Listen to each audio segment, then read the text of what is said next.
नमस्कार, मैं हूं अंकुर और आप देख रहे हैं सत्य हिंदी का न्यूज बुलेटिन। एक नजर अब तक की सुर्खियों पर। वैश्विक ट्रेड वॉर बढ़ने की आशंकाओं के बीच वैश्विक बाजारों में गिरावट के कारण भारत में शेयर बाजार बुरी तरह गिर गया है। सेंसेक्स आज 4000 अंक के करीब गिरकर 71,449 पर ओपन हुआ। कारोबार के दौरान इंडेक्स 71,425 अंक तक लुढ़क गया था। अंत में सेंसेक्स 2,226 अंक की बड़ी गिरावट को लेकर 73,137 पर बंद हुआ। इसी तरह निफ्टी भी 1000 अंक से ज्यादा की गिरावट लेकर खुला। दिन के कारोबार के दौरान इंडेक्स 21,743 अंक तक गिर गया था। अंत में 742.85 अंक गिरकर 22,161 पर क्लोज हुआ। गिरावट के कारण 19.4 लाख करोड़ रुपए स्वाहा हो गए। शेयर बाजार में गिरावट को लेकर कांग्रेस नेता जयराम रमेश ने निशाना साधा। कांग्रेस के महासचिव जयराम रमेश ने कहा कि बाजार पूर्वानुमान के अनुसार टेरिफाइंग तरीके से प्रतिक्रिया दे रहे हैं।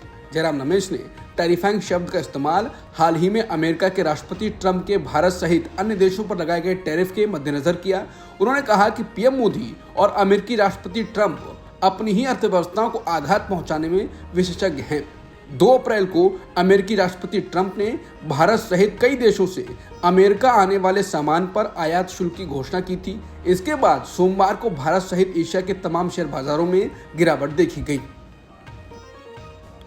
भारत में शेयर बाजार में लगातार गिरावट आ रही है। इस बीच बीजेपी के वरिष्ठ नेता सुब्रमण्यम स्वामी ने एक ट्वीट को रीट्वीट किया है, जिसमें मोदी को निशाने पर लिया गया है। ट्वीट में तर्ज कसा गया है जैसे मोदी खुद कह रहे हों कि नरेंद्र मोदी और मित्र डोनाल्ड ट्रंप हम दोनों देशों को ध्वस्त करके रहेंगे, क्योंकि हम दोनों विश्वगुरु हैं। नमस्ते ट्रंप, हाउडी मोदी। इसके आगे लिखा है कि मोहन भागवत किसी भी अच्छे इंसान को प्रधानमंत्री नहीं बनाया गया तो ये देश को गटर में फेंक देंगे। इसके साथ ही आरएसएस को भी टैग किया गया है और स्वामी को भी। स्वामी ने इसको रीट्वीट किया है। एक अन्य ट्वीट में रामू सेतु के मामले में सुब्रमण्यम स्वामी ने कहा है कि मोदी अगर अपने इस्तीफे में और देरी करते हैं तो वो वाटरगेट जैसे घोटाले में रिचर्ड निक्सन की तरह ही फंस जाएंगे। अब समय आ गया है कि इस्तीफा देकर चले जाएं, नहीं तो उन्हें अपमानजनक तरीके से बाहर होना पड़ेगा। अमेरिका के राष्ट्रपति ट्रंप ने भारत सहित कई देशों पर हाल ही में लगाए गए रेसिप्रोकल टैरिफ की घोषणा पर कहा है कि ये प्रभावी हो रहे हैं। उन्होंने इसे सुंदर चीज बताया है। ट्रंप ने social media platform truth social पर लिखा है, चीन, यूरोपीय संघ और कई अन्य देशों के साथ हमारा विशाल वित्तीय घाटा है। इस समस्या का समाधान सिर्फ टैरिफ से ही संभव है। इससे अमेरिका में अरबों डॉलर आ रहे हैं। उन्होंने आगे कहा कि एक दिन लोग समझेंगे कि अमेरिका के लिए टैरिफ एक बहुत ही सुंदर चीज है। ट्रंप ने दावा किया कि उनकी कई यूरोपीय और एशियाई देशों से बात हुई है। ट्रंप ने कहा कि अब ये सभी देश अमेरिका के साथ डील करना चाहते हैं। अमेरिकी राष्ट्रपति ट्रंप के टैरिफ का असर दुनिया भर के शेयर बाजारों पर देखने को मिल रहा है। इससे एशिया और यूरोप के शेयर बाजारों में सोमवार को बड़ी गिरावट दर्ज की गई।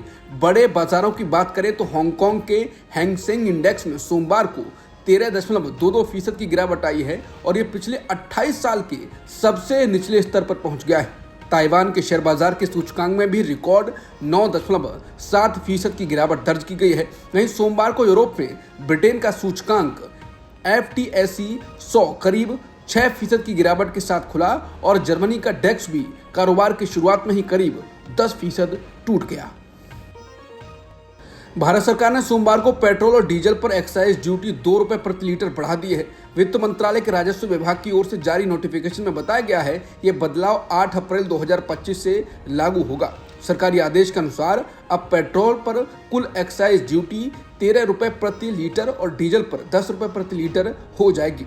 मीडिया रिपोर्ट्स के अनुसार उद्योग से जुड़े सूत्रों ने बताया है कि इस एक्साइज ड्यूटी बढ़ोतरी का असर आम लोगों पर नहीं पड़ेगा। पेट्रोल और डीजल की खुदरा कीमतों में बदलाव की संभावना नहीं है। बताया जा रहा है कि अंतर्राष्ट्रीय तेल कीमतों में आई गिरावट के कारण खुदरा कीमतों में जो कटौती होनी थी उसी की जगह अब सरकार ने एक्साइज ड्यूटी बढ़ा दी है। अंतर्राष्ट्रीय बाजार में कच्चे तेल की कीमतें 4 साल के निचले स्तर पर पहुंच गई हैं। ब्रेंट क्रूड की कीमत सोमवार को 4 साल के निचले स्तर पर पहुंच गई। अप्रैल 2021 के बाद ब्रेंट क्रूड की यह सबसे कम कीमत है। इसके दाम में फिलहाल करीब 3.2% की गिरावट दर्ज की गई है और कच्चे तेल की कीमत $63.49 प्रति बैरल पहुंच गई है। वेस्ट टेक्साइस इंटरमीडिएट इंडेक्स जो कि मिक्स क्रूड ऑयल की कीमतें दिखाता है, वो भी सोमवार सुबह निचले स्तर पर पहुंच गया है। समाचार एजेंसी रॉयटर्स के मुताबिक इसमें करीब 3.58% की गिरावट दर्ज की गई है। घरेलू गैस सिलेंडर 50 रुपए महंगा हो गया है। आज यानी सोमवार 7 अप्रैल को पेट्रोल मंत्री हरदीप सिंह पुरी ने इसकी जानकारी दी। अभी दिल्ली में गैस सिलेंडर 803 रुपए में मिलता है। दाम बढ़ने के बाद कीमत 853 रुपए हो जाएगी। वहीं उज्ज्वला योजना के लाभार्थियों के लिए गैस सिलेंडर की कीमत 500 रुपए से बढ़कर 550 रुपए हो जाएगी। नई कीमतें कल से लागू होंगी। बिहार की राजधानी पटना में राहुल गांधी ने संविधान सुरक्षा सम्मेलन को संबोधित किया। इस दौरान राहुल गांधी ने बड़ा बयान दिया। उन्होंने कहा कि इस देश में अगर आप दलित, महिला, आदिवासी या अल्पसंख्यक हो और अगर आप अपर क्लास यानी सवर्ण नहीं हो तो आप सेकंड क्लास यानी दोयम दर्जे के नागरिक हो। वहीं राहुल गांधी ने एक बार फिर से जातीय जनगणना की वकालत की। उन्होंने कहा कि इसी वजह से आरएसएस और भाजपा इसे रोकना चाहते हैं। उन्होंने कहा कि दुनिया की कोई शक्ति अब जातिगत जनगणना को होने से नहीं रोक सकती है, लेकिन हम जातीय जनगणना के माध्यम से सामाजिक एक्सरे को कर रहे हैं। बेगूसराय में पदयात्रा करने के बाद कांग्रेस नेता राहुल गांधी ने पटना के श्री कृष्ण मेमोरियल में संविधान सुरक्षा सम्मेलन को संबोधित किया। इस दौरान राहुल गांधी ने कहा कि आजकल हिंदुस्तान में सच्चाई बोलना मुश्किल हो गया है। राहुल ने कहा कि अंबेडकर जी ने दलितों के लिए लड़ाई लड़ी। उन्होंने दलितों के दर्द और सच्चाई को समझा। उन्होंने इस सच्चाई के लिए लड़ाई लड़ी। इसीलिए महात्मा गांधी की जीवनी का नाम मेरे सत्य के प्रयोग रखा गया है, ना कि मेरे झूठ के प्रयोग। जैसा कि पीएम मोदी लिख सकते हैं, लड़ाई सत्य के लिए है। भारत में सत्य बोलना कठिन है। पूरा देश जानता है कि बड़े बड़े नेता भी सत्य नहीं बोल पाते, लेकिन गौतम बुद्ध, अंबेडकर जी और गांधी जी ने क्या उदाहरण दिया।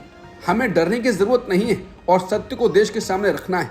फुले जी, अंबेडकर जी और गांधी जी की विचारधारा आपके और मेरे खून में है और इसे कोई मिटा नहीं सकता। पश्चिम बंगाल के मुख्यमंत्री ममता बनर्जी सुप्रीम कोर्ट के फैसले के खिलाफ हल्ला बोल रही हैं। उन्होंने खुलेआम सुप्रीम कोर्ट का आदेश ठुकरा दिया है। ममता ने शिक्षक भर्ती के मामले पर सुप्रीम कोर्ट के आदेश की कड़ी आलोचना करते हुए कहा है कि जब तक मैं जिंदा हूं कोई भी योग्य शिक्षक अपनी नौकरी नहीं खोएगा। ममता बनर्जी ने कहा कि सुप्रीम कोर्ट के इस फैसले से मेरा दिल बहुत दुखी है। मैं जानती हूं कि अगर मैं इस पर बोलती हूं तो मुझे जेल भी हो सकती है, लेकिन मैं फिर भी बोलूंगी।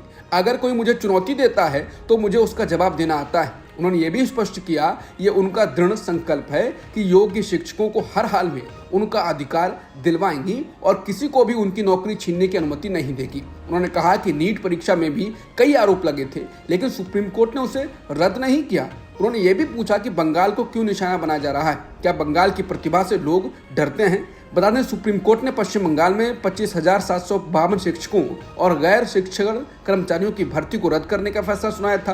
ये मामला शिक्षक भर्ती घोटाले से जुड़ा है, जिसमें भ्रष्टाचार के गंभीर आरोप लगे थे। कोर्ट ने साफ कहा है कि चयन प्रक्रिया में धोखाधड़ी हुई और इसे सुधारने की कोई गुंजाइश नहीं है, लेकिन ममता बनर्जी ने इस फैसले को मानवीय आधार पर खारिज करते हुए तीखी प्रतिक्रिया दी।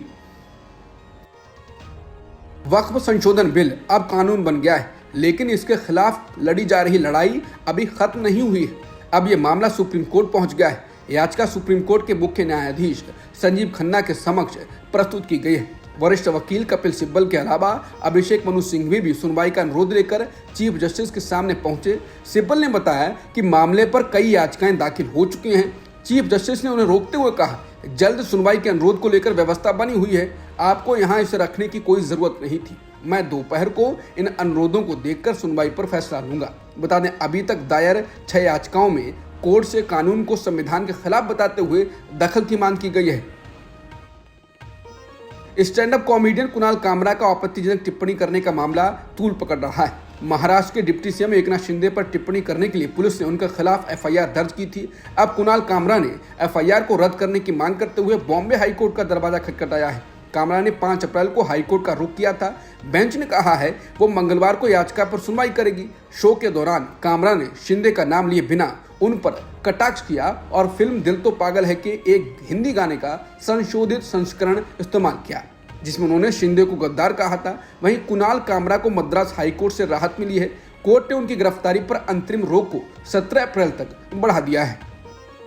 सोमवार को उस याचिका की सुनवाई करने से इनकार कर दिया जिसमें चुनाव आयोग को इलेक्ट्रॉनिक गिनती के अलावा वीवीपैट की पर्चियों की 100% हाथों से गिनती के लिए निर्देश देने की मांग की गई थी। सीजेआई संजीव खन्ना, जस्टिस संजय कुमार और जस्टिस केवी विश्वनाथन की बेंच याचिकाकर्ता हंसराज जैन द्वारा दायर एक रिट याचिका पर सुनवाई कर रही थी। बेंच ने मामले पर विचार करने से इनकार कर दिया और सीजेआई ने कहा कि हम इस मुद्दे की जांच कर चुके हैं, पहले भी जांच की है, पर अब बार बार नहीं जा सकते।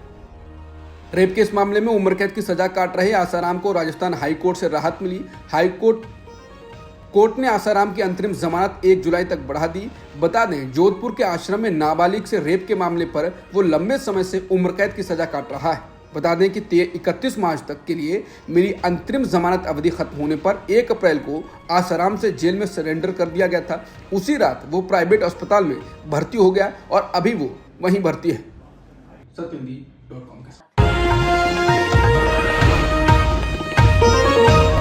Copyright disclaimer under Section 107 of the Copyright Act 1976. Allowance is made for fair use for purposes such as criticism, comment, news reporting, scholarship, and research. Fair use is a use permitted by copyright statute that might otherwise be infringing.